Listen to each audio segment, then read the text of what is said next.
quite a few things to go through, all connected with partial derivatives. And got a little hit list of various kinds. Probably going to do a couple of the 1, 2, 3 kinds, and then I'll move on to chain rule, which we have done. And then we'll start new stuff, which is implicit differentiation, finding higher order partial derivatives like second order partial derivatives. And connected to that, there's a thing called Clairaut's theorem, which is kind of clever when you see it. Okay, so let's start with, just to get into the swing of things.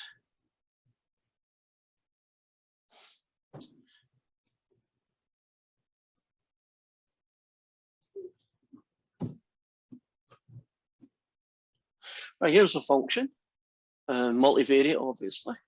And if I asked you to find the partial derivative with respect to x, you would look at this term, you'd look at each term individually. You'd look at this one and say, oh, that's just 2x. When you look at this one, the x is a variable and the 3 and the y squared are considered constants. So when you differentiate this with respect to x, you still have the 3y squared left behind. And if you did this one with respect to x, 4y and z cubed are considered a constant. So it's like that whole lot x. So when you differentiate, you get that whole lot. And if you try partial derivative with respect to y, what will the x squared get me if you differentiate with respect to y? 0. Yeah, big 0. I'll write it down, not that you need to for your notes, but I'm doing it. If you differentiate 3xy squared, the y squared is your variable. So you're going to do a little power rule, which means you're going to multiply by 2 and then reduce this guy by 1. But that 3 and the x are still there when you do that. So that's why you get 6x and a y. Hopefully that makes sense. And then you try this one. Well, the y is basically the only variable. So 4x and z cubed are still there. So when you differentiate it, you get 4x and z cubed. And then lastly, if you do a partial derivative with respect to z, that guy will get me 0. That guy will also get me 0. And that guy there is z cubed really is the variable. So you multiply by 3 to get 12. Those guys still there. And you do z squared. Of course, you never leave zeros. So that's the correct answer for this one. And that's the correct answer for this one. And I would put that down as a simple partial derivative. Right? You're not doing anything in particular except the power rule. And you have to keep track, as you always do for every situation, who is the variable and treat everyone else as a constant. Now, if you want to do a product rule, let's suppose we have a function f of xy, and it's xy times the sine of x plus y. Well, if I wanted to do the partial derivative with respect to x, let's say use that notation, then what you're really going to have to do is recognize that this is two things multiplied together. Consider that one object, I'm calling it f. Consider this sine guy, I'm going to call it g. So we are going to have to do f dash g plus f of g dashed.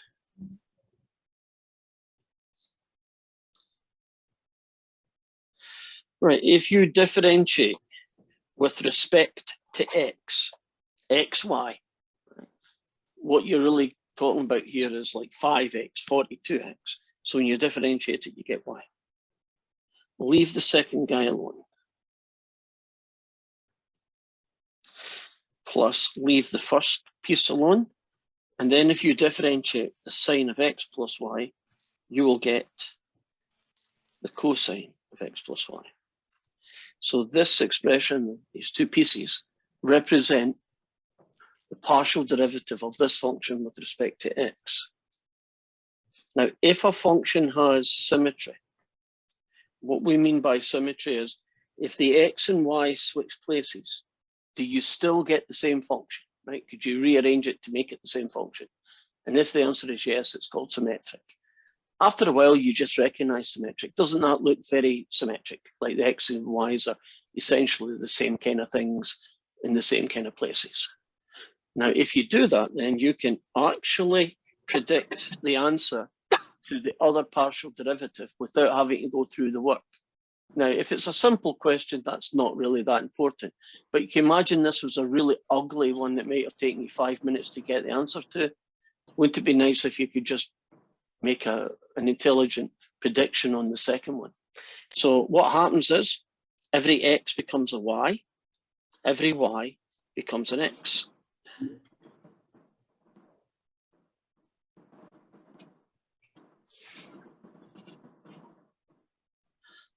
And to make it look pretty,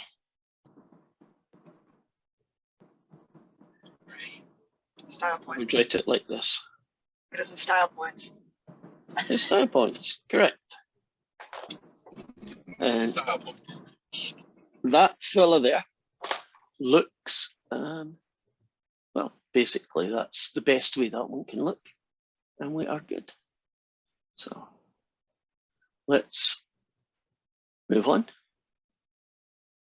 and show you an example of the quotient rule. Right, the quotient. Say again? Your screen is off. My something is off. I can't hear the first word. Your screen is off. Yes? Can you not see me, guys?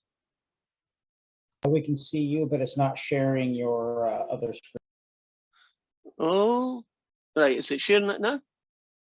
Yes. Huh, that was weird. Okay. So we're moving on. I hope you could see what I was writing for the last 5 minutes. Can you see it now? This is what I was doing. So the next one is a quotient rule. So I'm using one of the versions that they have. And this quotient rule is AX plus BY over, let's think it's CX, yes, CX plus dy. Now, though it's relatively simple and it is a fraction, the convention normally in mathematics is early letters of the alphabet, A, B, C, and D, are treated as constants all the time, right? They're never variables, typically. The only two guys that are variables is X and Y, and you can double check that because of these two, right? They don't say X, Y, comma, A, comma, B, right? They don't say everybody could be a variable. They're just saying only X and Y. So treat these guys as 2, 3, 4, and 5, something like that. Now, if you wanted to do a partial derivative with respect to, say, X, you would hopefully notice that it's a quotient rule.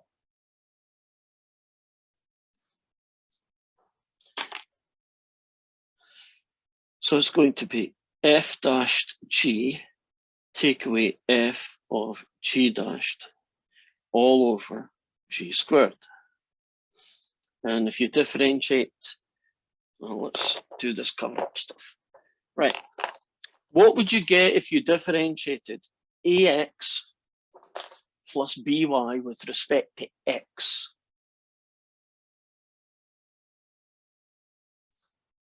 A plus by. You definitely get a. Why don't you get plus by? Why do you just get a? Right, they don't have any x's, right? So if they don't have an x, they're a number. And if they're a number, you get 0, right? They don't matter. If there's not an x attached to them, they're just a number. Now, if you take that guy and then multiply it by the untouched bottom, take away the untouched top, which is this guy. Now, let's try the same question again.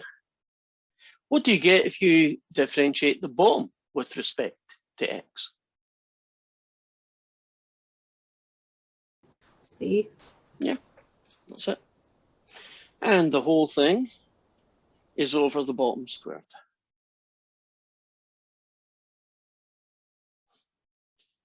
Now, if you multiply through, you get that. Multiply and remember to subtract.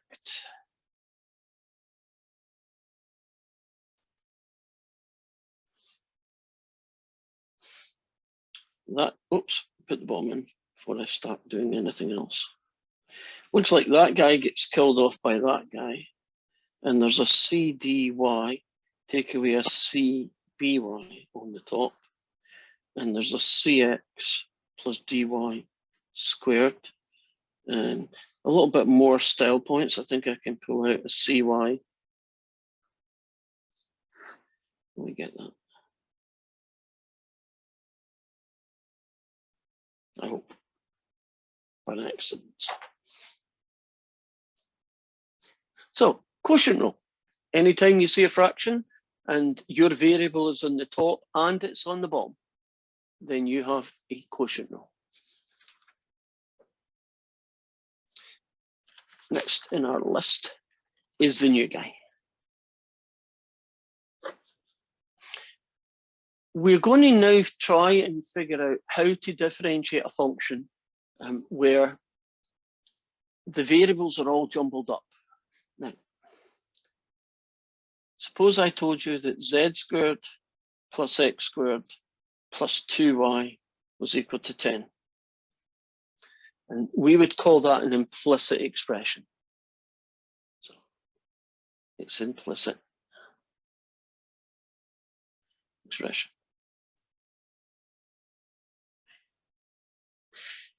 Now, we could, if we did a lot of work here, I could subtract x from both sides, subtract 2y from both sides, and then eventually get this thing to be a z equals. Technically plus or minus, right? Which is a bit ugly to start with. And now I could differentiate this z with respect to x or this z with respect to y. It's very clunky. It's sometimes impossible to do. All I need to do is add an extra z somewhere here or even over here, and you wouldn't be able to rewrite the equation as a single z equals a function of x and y, right? So it wouldn't even be practical to do that.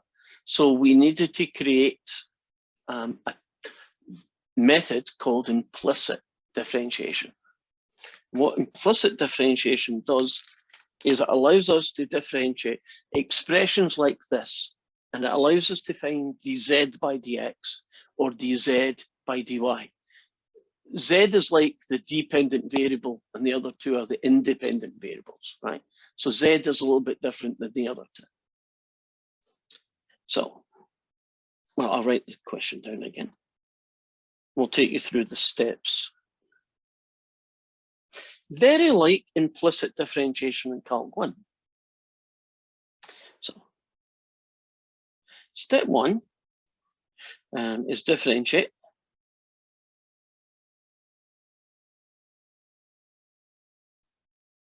With respect to, let's say, x. I'm going to start with the easy ones first. If you differentiate the number 10 with respect to x, you get 0. If you differentiate 2y with respect to x, you get 0. If you differentiate x squared with respect to x, you get 2x. Hopefully you're all comfortable with those ones.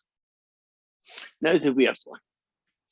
If you differentiate z squared with respect to x, we are not treating z squared as a constant. If we were, we'd just write 0.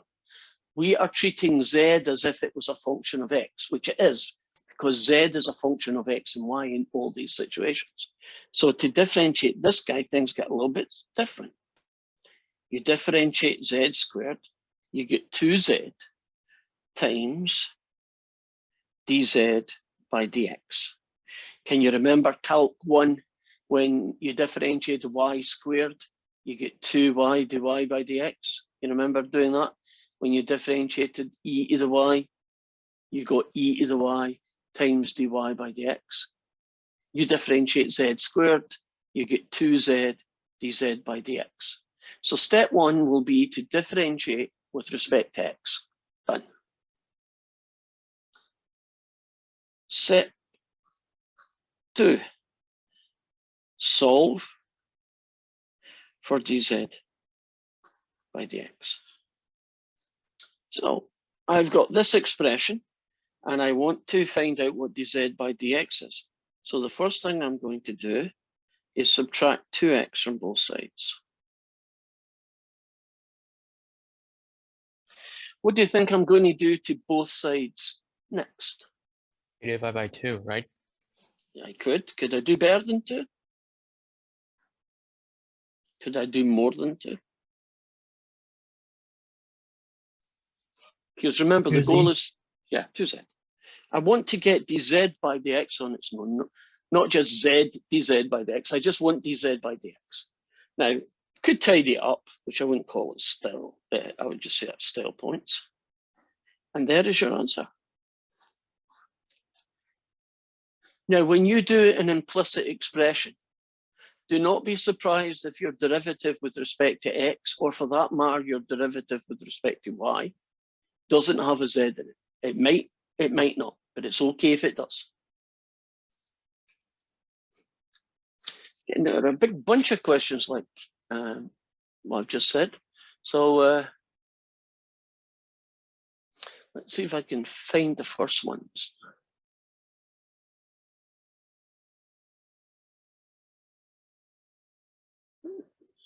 There we go. This one is question 10. So, oh, this is far too small for my eyesight. I'll make it bigger. There we go. Now I can see what I'm doing. So we have x squared plus 4y squared plus 5z squared equals 10. And we're being asked to find dz by dx and dz by dy. Which one do you want me to do? Doesn't matter, they're pretty much the same. We do Y. the dy first. Okay. So I'm going to differentiate everybody with respect to y. X squared counts as 0. That guy with respect to y is 8y. This guy is treated differently, right? The z is treated differently. We're treating it as if it's a function of y, which it is. So we're going to multiply by the power, reduce the power by 1, and then remember to finish with, in this case, dz by dy. And this guy, well, here's a number, so you get 0. Are you comfortable? That's a 0. That's an 8y. That's the ugly thing. That's a 0. Now, once you get to this stage, you want to solve for dz by dy. Okay, tell me what to do to both sides to get that. You first subtract by negative 8y. Subtract 8y first. Sounds good to me.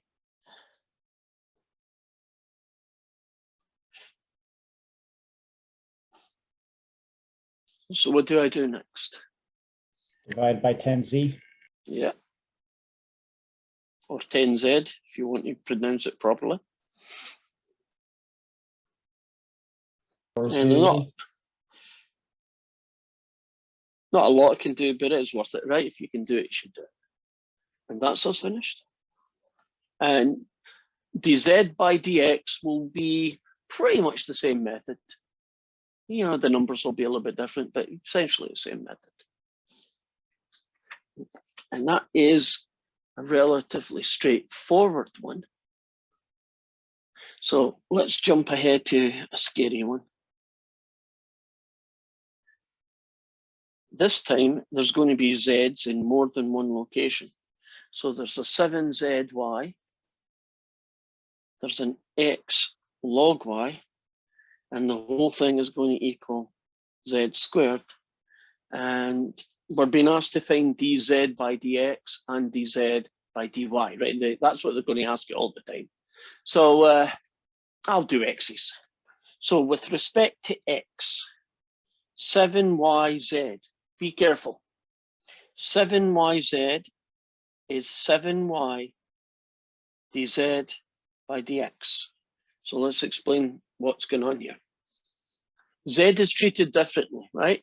If you differentiate z, don't you get 1 followed by dz by dx? You see how that guy does generate a dz by dx. Now, on the other hand, This guy here, with respect to x, just gets you a log y. And that's it, just a log y. Great. Log y is just a constant. And this guy, we've seen it twice now. 2z dz by dx. So they have made life doubly difficult. Isn't the whole goal to solve for dz by dx now? And if you look carefully, isn't there two different places where that occurs? So as long as you do it to both sides, it's okay rule. I use that rule every day. Tell me what to do to both sides and try and make your life easy. Integrate. Try and make your life easy. Will we divide the 2z dz over dx by the 7y dz over dx? No, too early yet, Cam. You'll be doing some dividing, but not right now. Because the guy you haven't paid attention to, this log y is really not good. And these two guys on different sides are not good. We don't like that, any of that really. We put the 7y dz dx on the right side. Okay, so I will subtract 7y dz by dx from both sides. So I get this guy.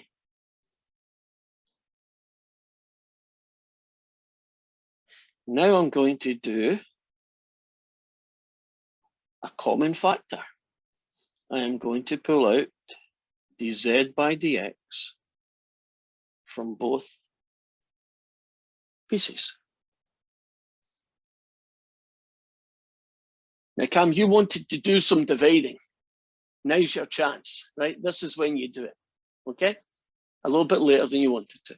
So what should I divide both sides by to isolate and solve that guy?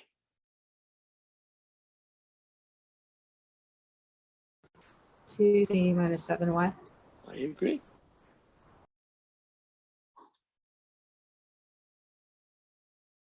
And that is probably as good as that's going to get, so we are finished.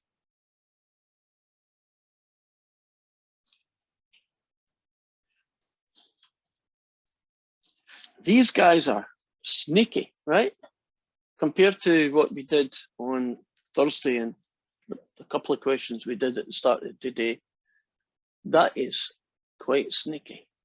Now, there's a worse one than that. I'm just trying to find it.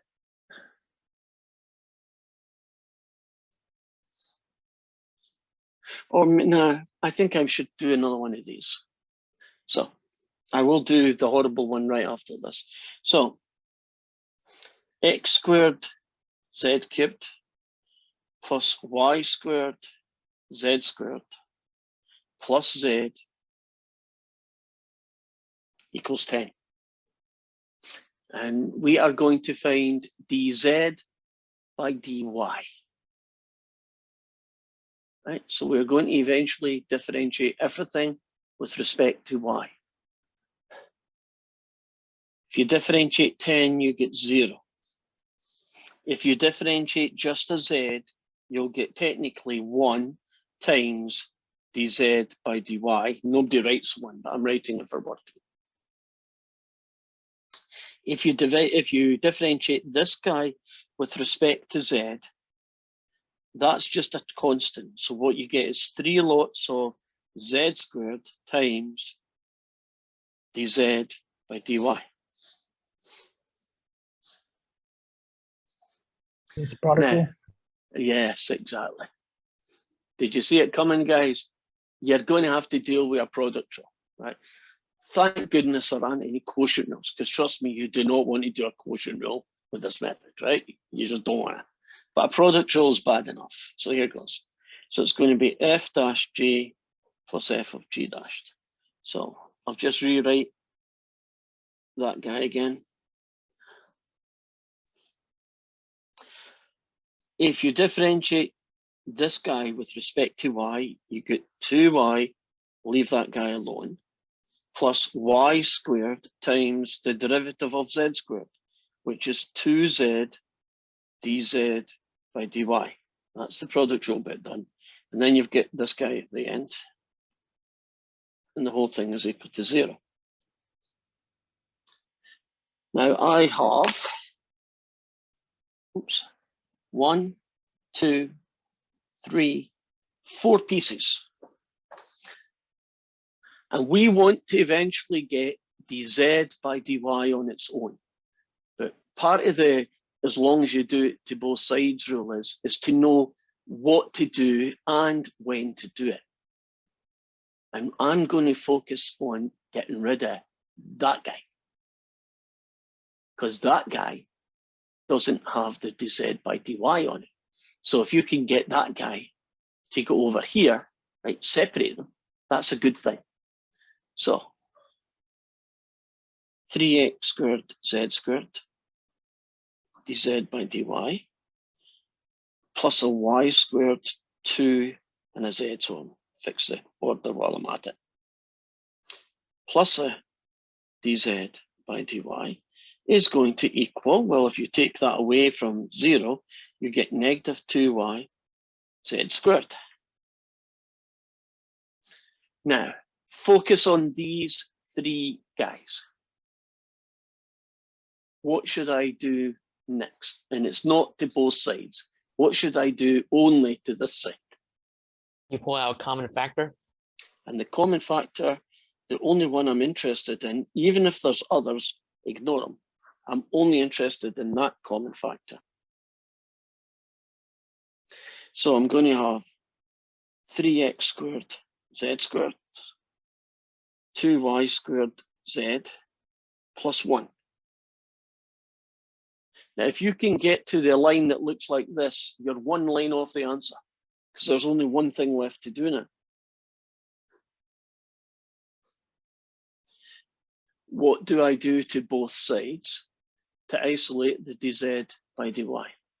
You will divide that long chain of function. That's as good a way to describing it as any. And now you're finished. Right, we're at the extreme end here, right? This is pretty messy math, but that's how you deal with it.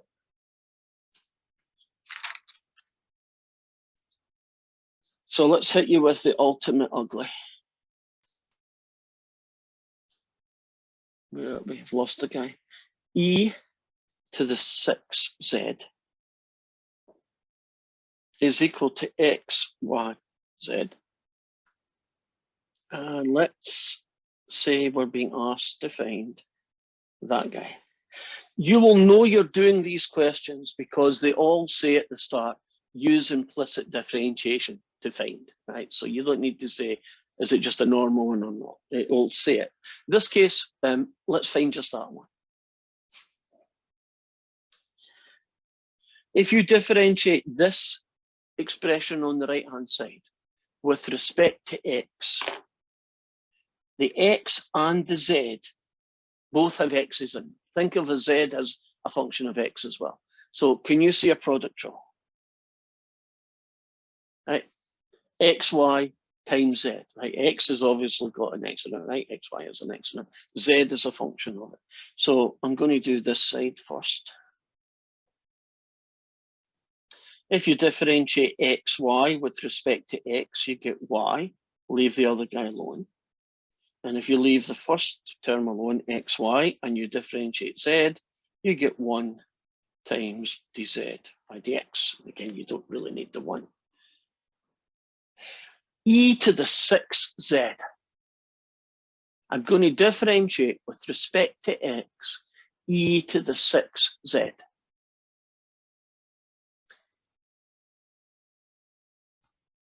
Six e to the 6th. And so first we'll go. dz dx. Nailed it. Right. Now I'm just going to write everything in a nice straight line here because there are bits all over the place and it's a bit hard to keep track of which line matches up with which other line.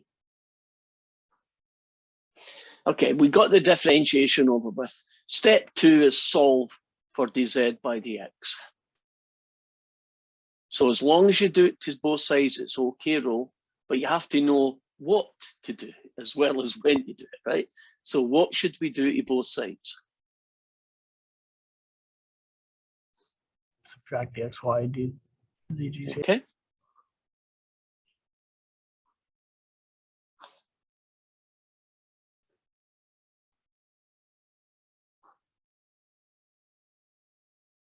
It's a good start.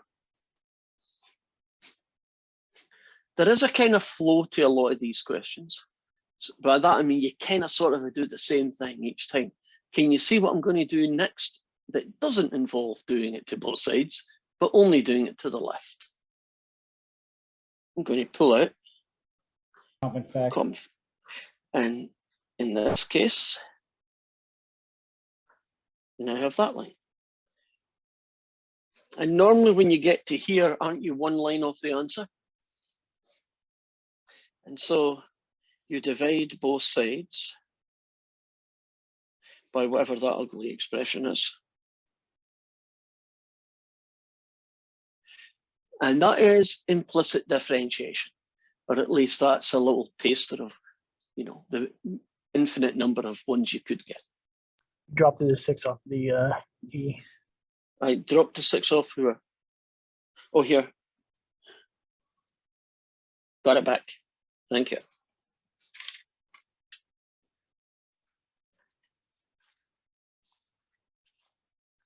Now, just when you're getting comfortable with partial differentiation, so check them off our list, we then hit higher order partial derivatives.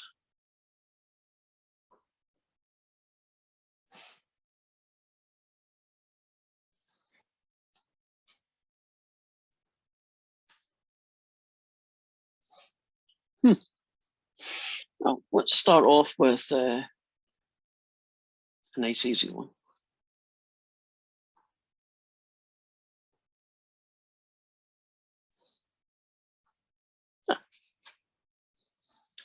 If I asked you to find the partial derivative with respect to x, hopefully you'd say, oh, not a big deal. This guy, power rule. This guy, 4y squared. This guy, nothing at all. So your answer to the partial derivative would be 9x squared plus 4y squared. Are you comfortable with that? What do you think you're being asked to do when they write double x? Double derivative. And both times with respect to x. So wouldn't you take this answer and differentiate it with respect to x? For all intents and purposes, isn't that very similar to a second derivative? The derivative of a derivative. And again, x is a variable, so that's 18x, but this doesn't count, and I'm putting it in only for note purposes. And we are finished. I'll put a little box around that guy. Right. Not finished yet. Same function.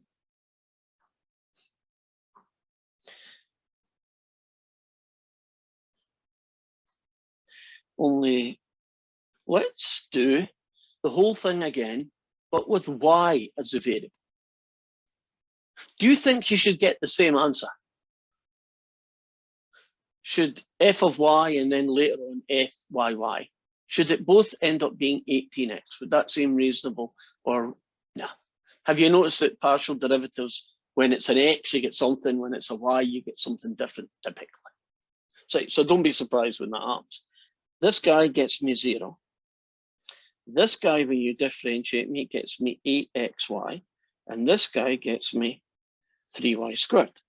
We comfortable with all those pieces? Now, if you want to do the second derivative, both with y, you differentiate this guy with respect to y, you get 8x. And this guy, you get 6y.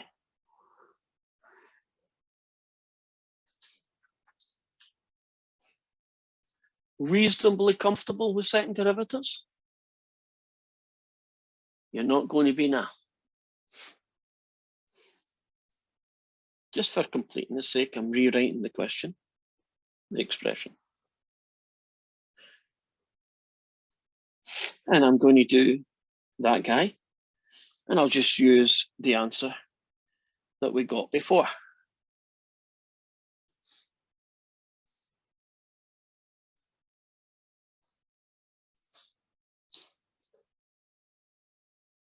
Yes, Jeremy. What are they asking us to do now? Take the derivative of respect to y of the derivative with respect to x. So take this answer and do a partial derivative with y. So you are allowed to change the variable each time you differentiate. And although that doesn't seem like a very useful thing to do, it is actually quite useful because that particular combination of second derivatives tells me quite a lot about the function, tells me more than you'd expect. It also helps in Calc 4 finding the maximum or minimum value of a function. That's for other people in other times. So with respect to y, that guy gets you nothing, and this guy gets you 8y. So there we go, right? Again, I'm writing the whole thing down from scratch, but I really don't want to do anything too fast here. So original function. I'm now going to do the partial derivative with y first. And we already know the answer to that, don't we? It's written down here. So it's 8xy plus 3y squared. And now I'm going to do that guy. Well, if you differentiate this guy with respect to x, you get 8y. And what do you get if you differentiate this guy with respect to x? 0. 0. And then something unexpected happened. They are identicals. Now, you might think, that was just a fluke of the numbers. It's not a fluke of the numbers. It actually happens almost always. And the only time it doesn't happen is if this function is not continuous.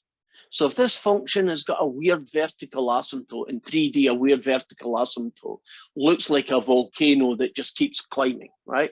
It's got a 3D kind of verticalness to it. Or can you imagine one of those like piecewise where there's a thing on here and a thing on here and there's like a big gap between the two? Anything that's discontinuous, this might not be true. In fact, the alternate is true.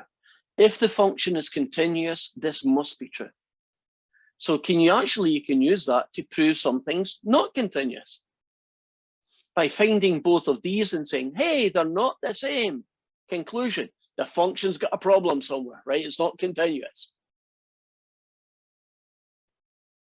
Kind of cool to know, isn't it? It's called Clairaut's theorem. French guy, I believe. But I won't hold that against him, right? Good mathematician. He figured that out. Now,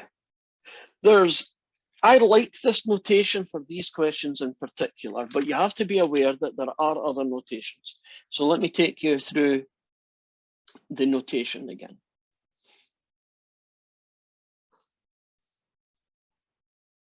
Don't know why I'm writing this, but I guess I'm into a habit of writing this one, right? If I write that down, the other notation that you're used to is that, okay? No big problem. If I write this guy, no big difference, right? The two notations are very similar. Now, if I do a second one, the notation's a little bit ugly, but do you notice that the twos go in a different place? And if you're wondering why that's got a 2 in the middle and why that's got a 2 in the end, let me put it in a separate piece of paper and show you what's happening. If you wanted to find that second derivative, aren't you basically differentiating with respect to x? That guy, Agreed? Now, if you look at it, there's 2 dx's in the bottom. So that's like dx squared. And there's 2 d's at the top. You see kind of why that notation comes about. It's just a notation thing. It doesn't change much. If you do fyy, then it looks like this. No biggie. Right? Now, the ugly one. These 2 notations, right? This notation and this notation play well as long as the variables are the same. In other words, you can look at that, and you can pretty much figure out what they are. You know the order, you know what you're going to do. That guy, you do x first and y second. Isn't that natural notation? X first, y second.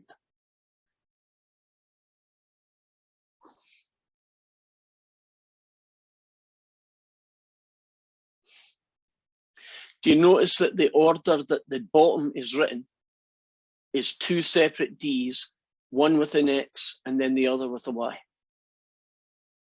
If you want to see where that notation comes from, if I asked you to find this guy, aren't you doing the derivative with respect to y of the first derivative, right? You've already done the x, now you're going to do the y.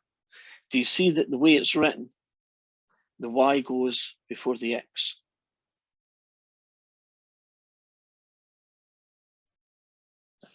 Now, I have no control over that notation. That's just the way it's written.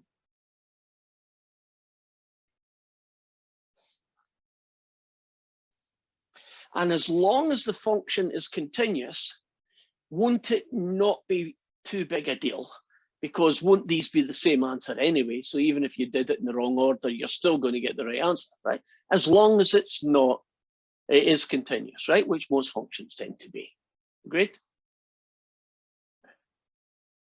But it does cause problems when you move beyond the second derivative.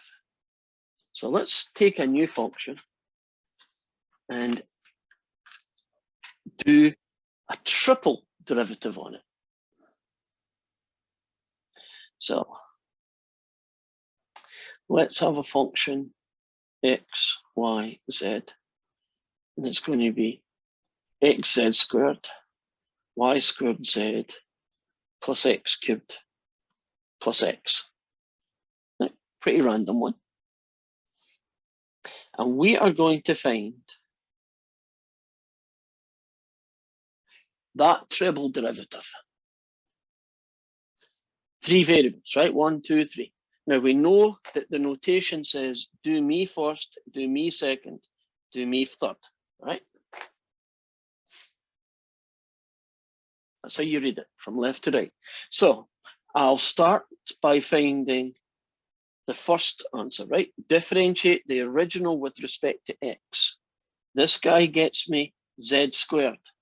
This guy gets me actually nothing. This guy gets me 3x squared, and this guy gets me 1. And can I change this question to make that xy? I just realized something bad would happen if I didn't. Now I'm going to do it with y. So everything here gets differentiated with respect to y, which is 1. Now I'm going to do the answer, and I get 0.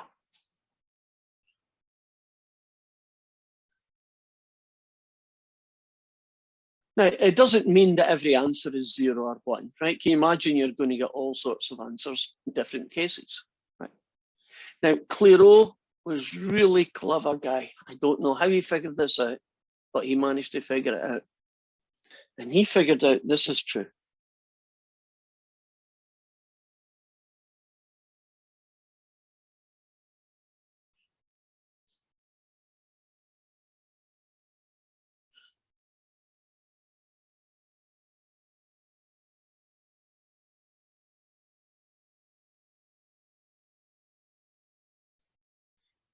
If you're doing a treble partial derivative, and you're doing it with respect to the 3 variables, You can do it in any order you like, and you get the same answer.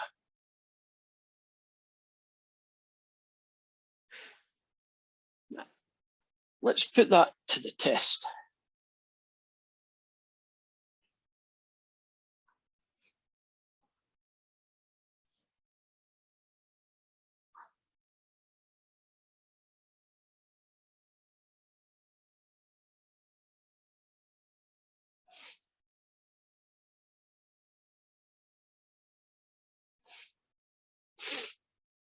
Suppose I wanted to find this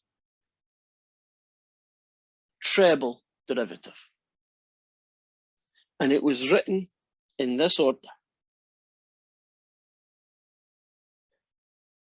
Clairo can help you. Do you really want to differentiate this with respect to x? No, you don't. You certainly don't want to do it first, right? So why don't you choose to do it last? I'm going to make that x to the 4, just because I don't want zeros and ones all the time. Right, so I got my guy. I'm going to do him with respect to y. Well, the good news is, doesn't that horrible expression give you a big fat 0? So it's kind of left the building. We don't need to worry about it. It's gone. And with respect to y, this guy gets you 3y squared x z squared. And with respect to y, this guy gets you 2x to the 4 y cubed. And now we're going to do z next. Well, that guy adds in an extra 2, so you get that fella. And that guy ends up another 3, so you get that fella. And then, oops, and then we do x.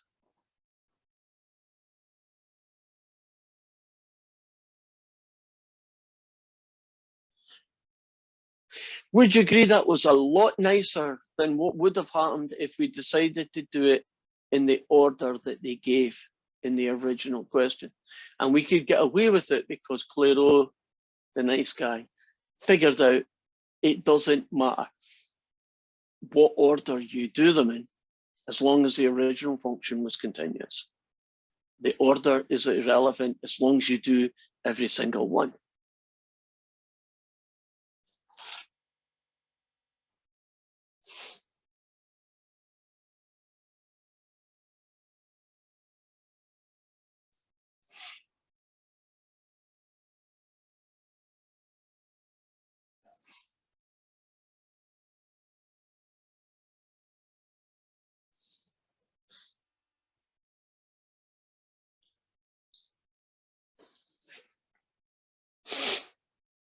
Here is a fifth partial derivative.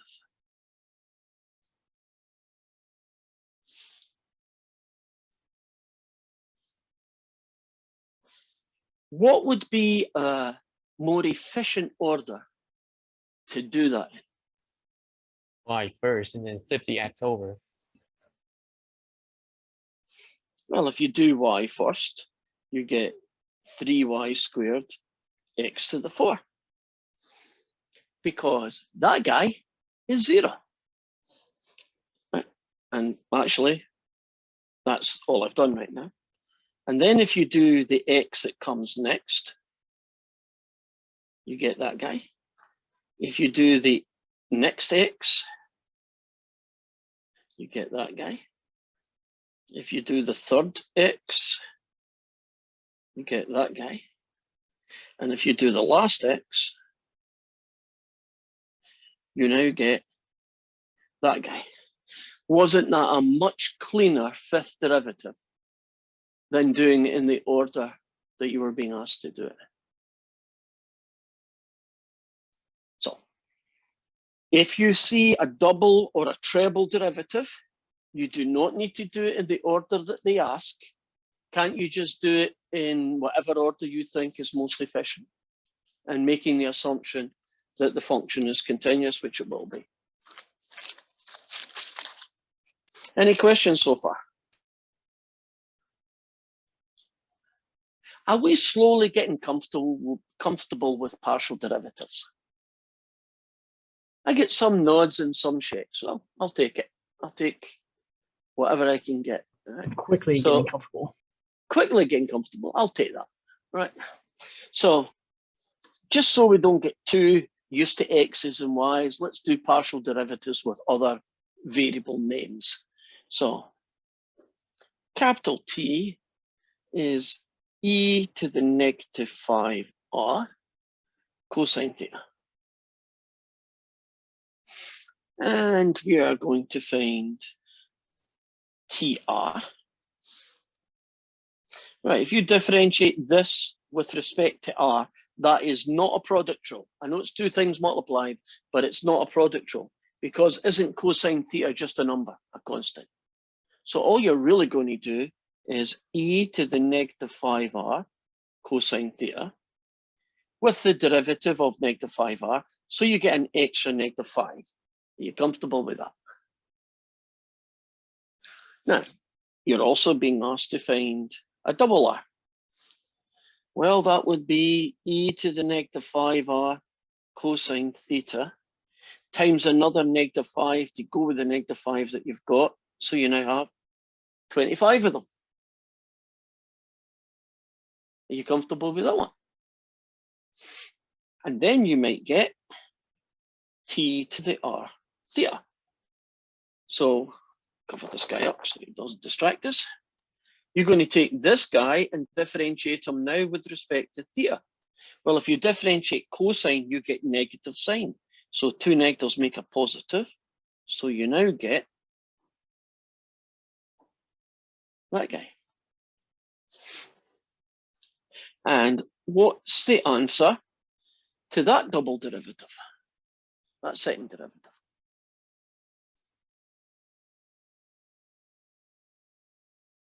Would it be the same as the previous one, right?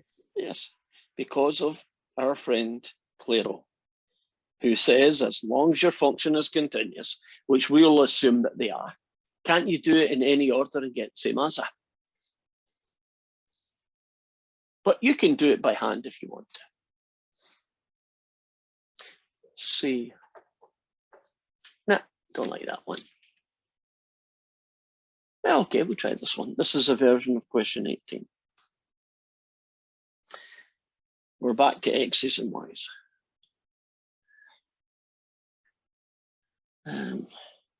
I have X to the 7, Y to the 5, take away X to the 6, Y to the 4, and we're being asked to find, amongst other things, that guy. Since this is a polynomial, I guess it doesn't really matter, does it? I don't need to rearrange the order. But if I wanted to, couldn't I do two X's and then a Y? Or the Y first followed by two X's, or any other combination of Y and two X's? Do you want to leave it that order, or do you want me to change the order? Don't matter to me. What would you like me to do? Let's In leave the it. order it's written, or change it? Jessica? Let's leave it. Okay. So that means we need to find this guy first. So that guy with respect to X gets you that guy. This guy with respect to X gets you that. Then that's number one done. Now number two. If you do it with respect to Y now, multiply by the power and reduce the power by 1.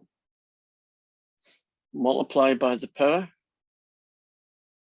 and reduce the power by 1.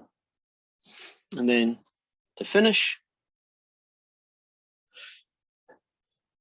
do each of these with respect to X. So this guy, oh God, 180, 210, 210. Multiply by the power, reduce it by 1. Multiply by the power and reduce it by 1. We cool? Multiple derivatives, don't matter what order you want. Things look pretty. And our final question then.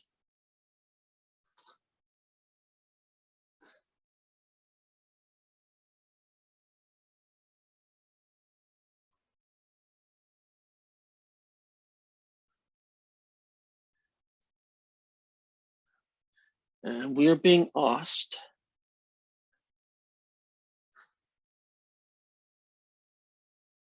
That's an S to the 4. that's a 4, yes.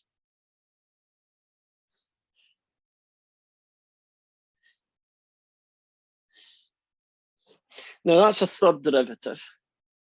Technically, if you were being asked to do it in the order that this notation is telling you, which variable, R, S, or T, do you do first? T. Yeah. So it goes 1, 2, 3 here. If you would write it down using that notation, wouldn't it be this guy? T first, S second, R third. Now, the nice thing is Clairaut makes that not a big deal. Would you agree if you did it in the wrong order, you're still going to get the same answer as long as you do one of each? But it's important to be aware of the notation. Do you want me to change that order, or do you want to keep it the way it is?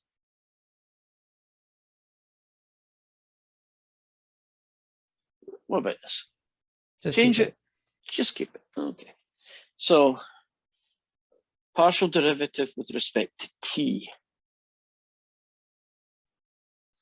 If you differentiate a log, you get 1 over the thing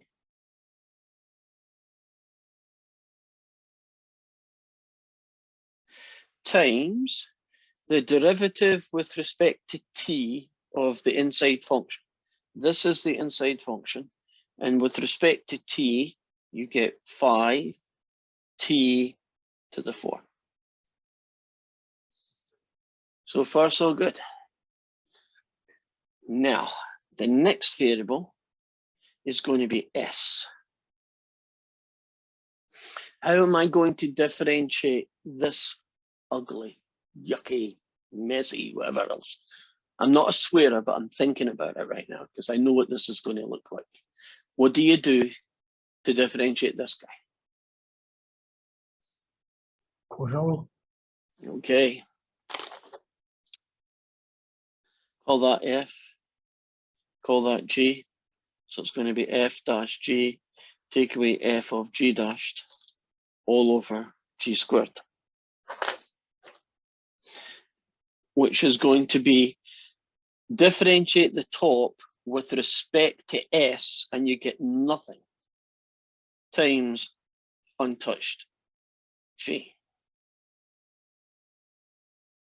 Take away, leave the top alone and differentiate the bottom, but with respect to S, which is 4S cubed.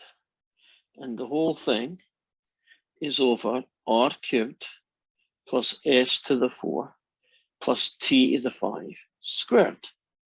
And that's nothing. And this gets you negative 20 T to the 4 S cubed all over R cubed plus S to the 4 plus T to the 5. And we now know that second derivative.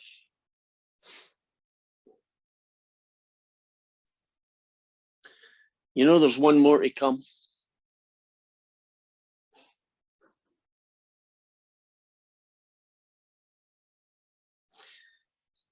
I could do this as a quotient rule, but my brain refuses to do it as a quotient rule because I know that the quotient rule is going to have a chain rule inside it, because aren't you going to have to differentiate this guy? And I can just see it growing into this horrible big monster of an equation that's going to make my head hurt. So I am going to rewrite this guy in a different way. Now, I'm not saying this is going to be a nice answer. It's just going to be easier to do than the way the quotient rule would have led. Are you comfortable with that S squared in the bottom, that thing on the bottom squared becoming the thing in the bottom to -2? Now, the reason why I'm doing that is, aren't all these terms here, as far as the variable R is concerned, aren't they just constants? So what I've got here is a chain rule, which is a little bit easier than a quotient rule with chain rules inside it, right? So according to how do you differentiate this with respect to r, the only variable that's r is this guy here. So I'm going to multiply by the power, which gives me 40. Right, multiply by the power and reduce the power by 1 times. Then you finish with the derivative of the inside function with respect to r. What is the derivative of this inside function with respect to r? 3r squared. Now that and that get me 120. I've got a t to the 4. I have an s cubed. I have an r squared. And that ugly mess comes downstairs.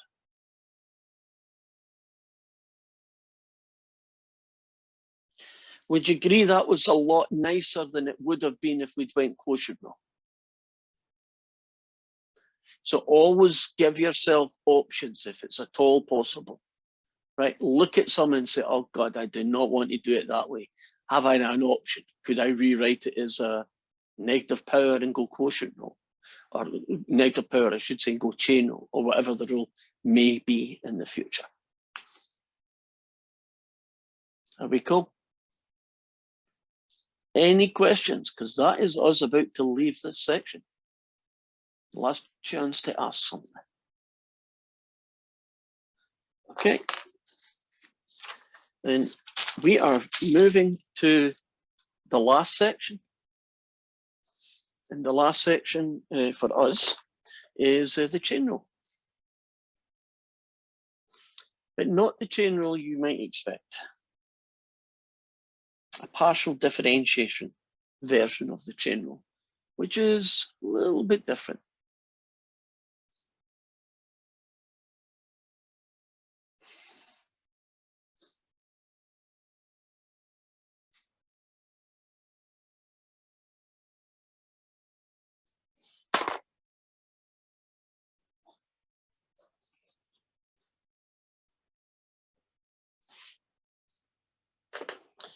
We are going to look at situations where you have your original function, let's say z equals x squared plus 3xy cubed.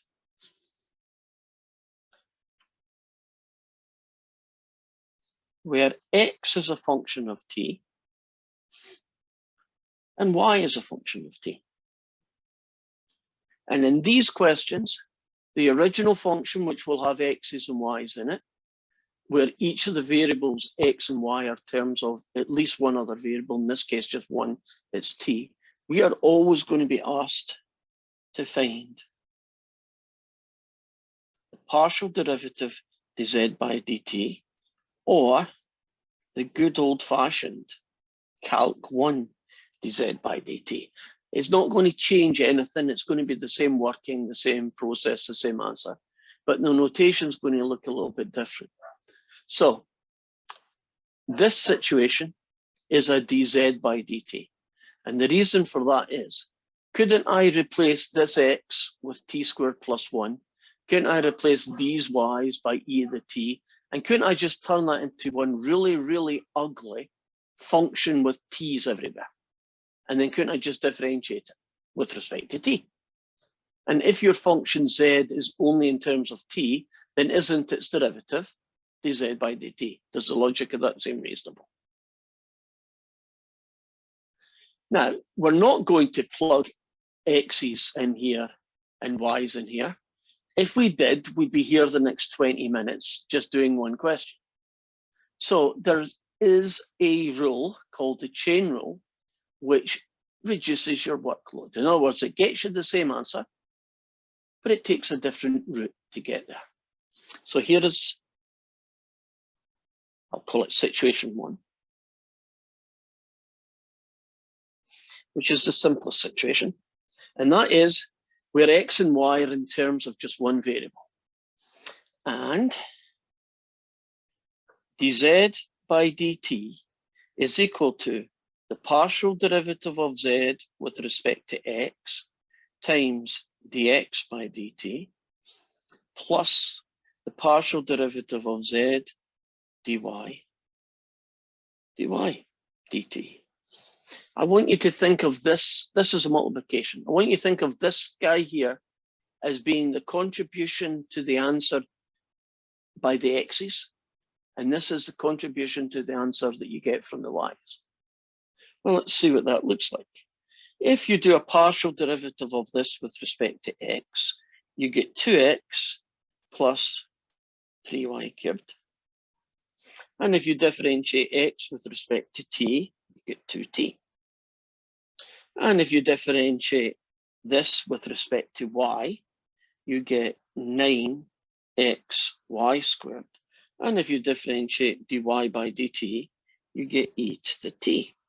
Oh, before we move on, if you look at this formula carefully, do you see those dx's kind of cancel out, and this is dz by dt? And you see the dy's cancelling out, and you get dz by dt. So this formula is not as weird looking as it is. Do you see it's what the x's give you, what the y's contribution gives you? Now, it depends on Weber sign how far you need to go. And as far as I can tell from other students in the past, Weber sign is a kind of, I'll do it and then I won't do it. And there's no reason why it wants it. In some questions, that's the answer. In other questions, everybody has to be turned into t's. The good news is that almost all of the time, it's happy with the mixed version, which is fine, right? But if you wanted to see what it looked like with only t's, instead of 2x, I'd have 2 lots of t squared plus 1, plus 3 lots of that guy cubed, still multiplied by 2t, and then I'd have 9 lots of this guy. Y squared would get me e to the 2t times another t, that's e to the 3t. And I'm just going to dot that. Wouldn't you distribute it, collect like terms, and get a big ugly expression with lots of t's in it? So let's work on the assumption that it's going to take this answer first. And then if it doesn't, and you've checked that everything's right, then you will go into plan B, which is turn everybody into t's to make it happy.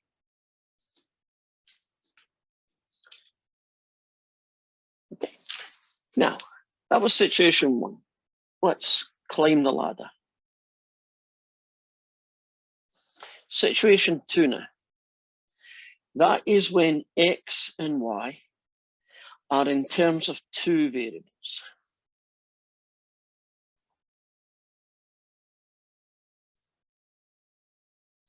So x is in terms of u and v, and y is in terms of u and v, right?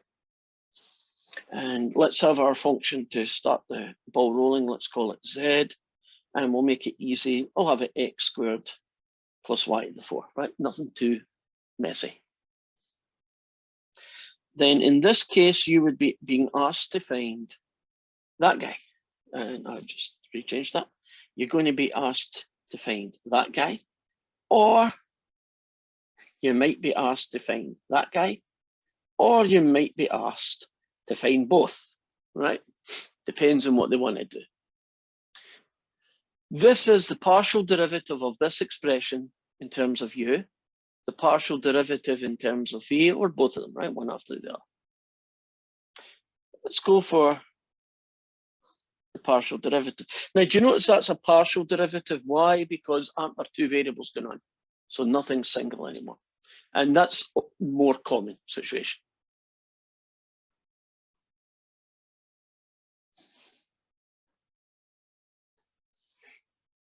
And it's going to be that guy times somebody, and that guy times somebody. Anybody want a shot at what should fit in here if you want to do a dz by du? The first one should be the dx over du, and the second one should be the dy over du, right?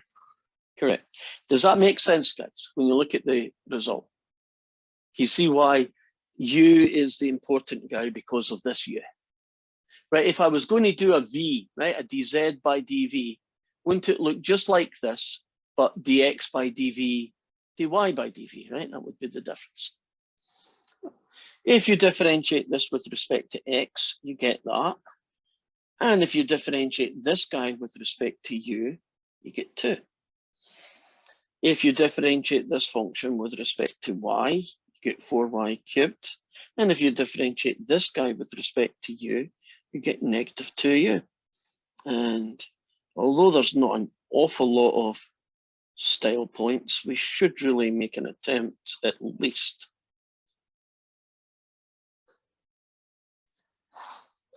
Yeah, to make it look as pretty as you can.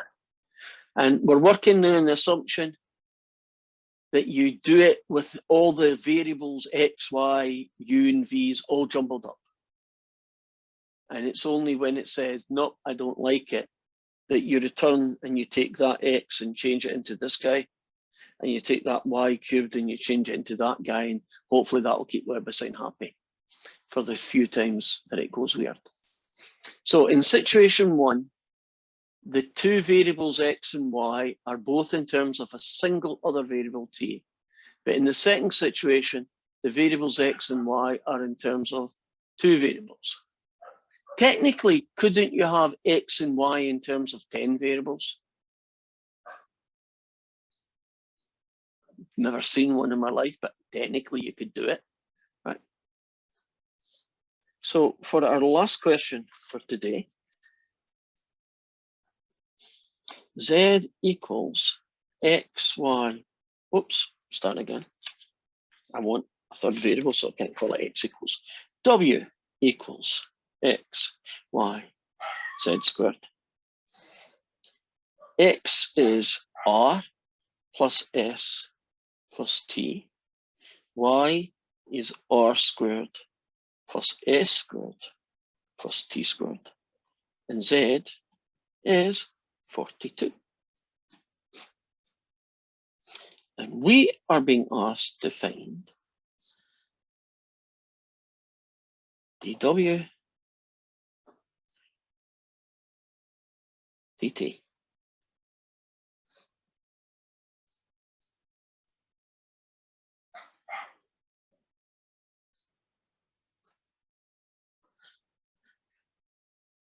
Okay, we need a chain rule. We need to create a formula for it. There is a pattern in the ones you've seen. You just have to extend that pattern a little bit more. So anybody want to have a shot at what the first piece is? There are going to be 3 pieces.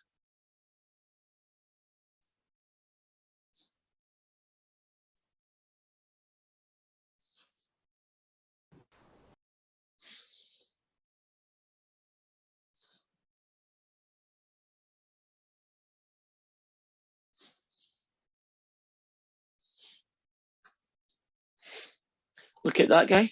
Would it be? Would it? Go for it. Ooh. Go ahead. Oh, would it be? Oh, I just lost it. Would it be dw over dx? Good. Followed by what goes here? I haven't thought that far. Okay. Oh, dx Look at this over one. dx over dt. Yep. Now, I said there are 3. There's one of them. Let's do the middle one now.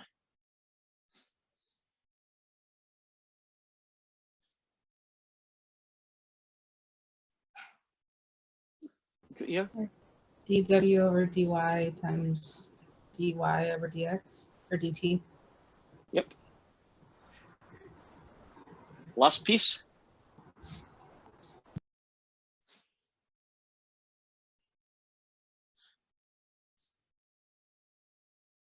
Should it be dw over dz over times the dz over dt, right?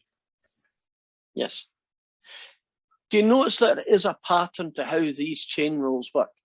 The thing is that you can't write down every single combination. It would just be overwhelming. Don't you have to just understand how the formula is created, right? And there's an X contribution, there's a Y contribution, there's a W, or I should say W, it should be Z. But DW, oh, I went right. And a Z contribution. I talked myself out of the right answer there, right? Now, partial derivative with respect to x is this guy. Differentiate this guy with respect to t, you just get 1. Middle term, differentiate this guy with respect to y, and you get x z squared. Differentiate this guy with respect to t, and you get 2t. Differentiate this guy with respect to z, partial derivative, you get 2xy z. And the differentiation of this guy with respect to t gets you a big fat 0.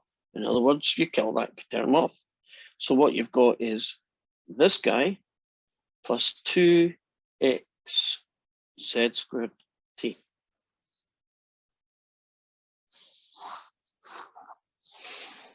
And as long as the WebAssign is happy, then call that good. And if WebAssign's not happy, replace the y by this, replace the z by 42 and square it. And that's a 2. My z's have strokes through them, my 2's don't. So 2 times x again, times that guy squared, times a t, and tidy it up and you call it good.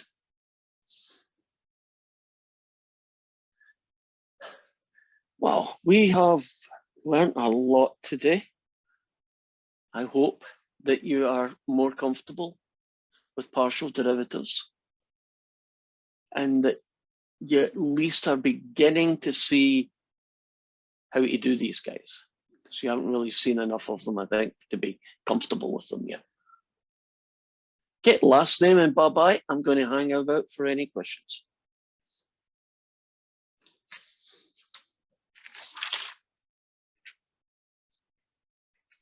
Question. So, Oh, before you go, sorry for interrupting. Before you go, guys, practice final is in Canvas. Go and have a look at it whenever you want. Right, sorry, Viet, what were you saying? so the final. So will it be everything from the beginning to the end, or Yes. so it's from chapter 11, chapter 10 to chapter 14, right? Like 10, 11, 12, basically 13, everything. Yes, everything. So parametric, sequences and series, motions in space, space curves, multivariate functions, everything. Node is still available, or it is forbidden? What's forbidden? Node. Notes are allowed on the final, but All right. everything else will disappear on the final. So you won't be able to look at your homework. You won't be able to look at anything on Canvas except, you know, programs like Desmos or GeoBra that I'll allow because I'll have them accessible. All right. But notes are allowed, yes. And I strongly suggest that you do your good notes. I mean, can you imagine you might want to write some kind of written explanation of how to create a chain rule, because you don't know what combination I might throw at you, right? So you have to be able to say, well, what do you do if there's 2 variables in the x and y, but there's 3 variables, you know, x's in terms of R, S, and T or something, right? That kind of combination. So you have to be aware of them all.